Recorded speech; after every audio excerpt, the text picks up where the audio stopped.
things you're seeing in this video right now are being done in a very methodical way.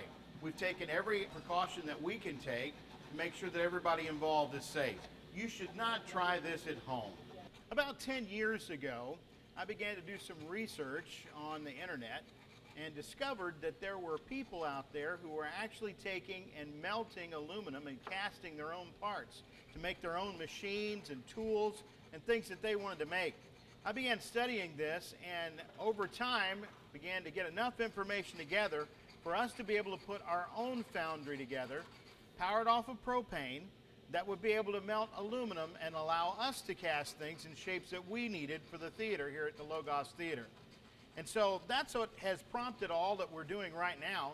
We put a lot of time and research into it, and then when the timing was right, we went ahead and followed through with the complete plan.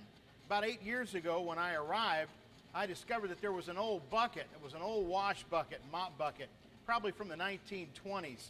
And we had wanted to throw it away a couple of times. I said, no, don't do that. It looks like something we might be able to make a foundry out of. Everybody kind of looked at me kind of funny, but we held on to it anyway, and that's where that metal can that you've been seeing melting the aluminum came from. All those parts are pulled together with one purpose and one goal in mind. That is to make lightweight props and equipment pieces that we can cast ourselves to our own unique specifications. And that's what this is all about in this video that you're watching right now. That's what the topic is, melting your own aluminum in your very own foundry. Today we're working on a project where we're making aluminum light trees that can fit into a 36-inch object. The purpose for all this is so that we can take the unique ministries of the Academy of Arts, Logos Theater, and Drama and Music teams all over the globe. And we need special equipment to be able to fly there. And so all of the equipment that we're designing to be used right now will fit in standard luggage and is lightweight because it's all cast from aluminum. In order to be able to do that, we had to be able to cast the aluminum in the unique parts that we needed to be able to build the light tree equipment. And so this is what we did. Out here you'll see that we've got what we call a foundry. That's a special form, which we've got an old wash bucket that we're using, that we have filled with a special concrete mixture called a refractory that can take high temperatures. Currently right now that foundry is running at around 2,700 to 3,000 degrees, and it's melting the aluminum, which needs about 1,500 to 1,700 degrees to melt. We're taking and melting that down. We're skimming off the dross, we're refining it a little bit, and then we're going to pour it into molds. Now what you see right down here is actual molds that we have. Now what you're seeing mainly is sand, but let me get a mold for you. Take a look there. These are examples of some of the molds that we have that we're casting. All of these are parts to our lighting equipment, and they're made out of styrofoam, the original pieces. We then carve the styrofoam to the exact shape and dimensions that we want, and then we dip it in plaster of Paris. We cure the plaster so that it's rock hard and very dry, and then we bury that into the sand. This end right here is where the styrofoam comes out of the plaster, and we pour the metal directly into this opening. That then allows the metal to flow into all the voids as it burns out the styrofoam in a process that we call lost foam casting. And these are some of the parts that we're doing right now. These are a couple of parts in here that are tees for the top of the light tree. This part here is called the sprue. And that's that styrofoam part that you see sticking up out of the sand. It allows the molten aluminum to flow down into the part and fill all the voids. This up here at the top is an area that we call head space. The pressure of this aluminum pressing down in a liquid state forces the aluminum into all the parts of the mold. Unfortunately, because we poured it a little bit too slow or paused in the pouring, this solidified and clogged up and stopped the flow to all the rest of it. The good news about stuff like this is that you can recycle all of it.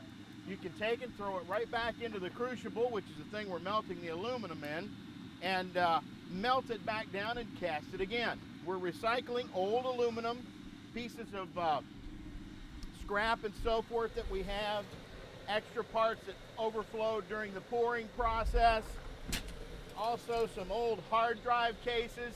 We pulled out all the aluminum parts of that. We can melt them down, and that allows us then to be able to cast anything that we want to cast, because it is it's a fluid mass that we can use over and over again. We can keep casting it and keep working with it. That's what Dave's doing right now, David Hainsworth. He's taking and scraping the slag and the refuse from the top of that pour so that the metal will be pure when it goes in, not have anything like dirt or any anomalies in it, so we can machine it and work with it, and it'll be very, very strong. So that's what he's doing, is he's shaking off all the impurities. In a moment, he's going to be putting in, his brother Matt here is working with us as well. He's going to be putting in a piece of, a little bit of potassium chloride from a light salt mixture, and that actually helps us by degassing the aluminum, allowing impurities and so forth again to gather and be removed. Add some more metal first. That'll improve the crystalline structure of the aluminum. Dave's dressed in some protective clothing. We try to put him in a lot of leather so that if there's any splashes or any problems, they won't burn their way through his outfit. He's got on some heavy fabric around his legs, leather there on his arms and on the gloves, face shield. All that was the impurities on the metal, like plastics and resins and stuff. They were just burning off the hard drive case.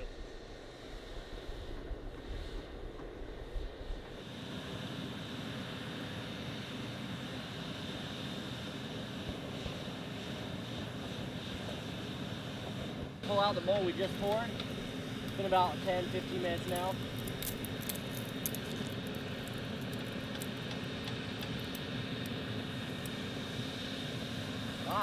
It looks like we got it right. Bang him up.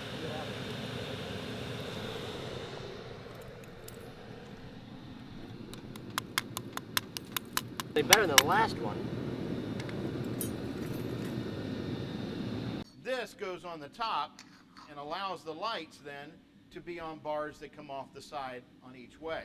Well, we want to thank you for coming to this day's Backstage Pass. I hope you've got a little bit of an idea of what we do here at the Logos Theater behind the scenes, and we'll see you next time on Backstage Pass.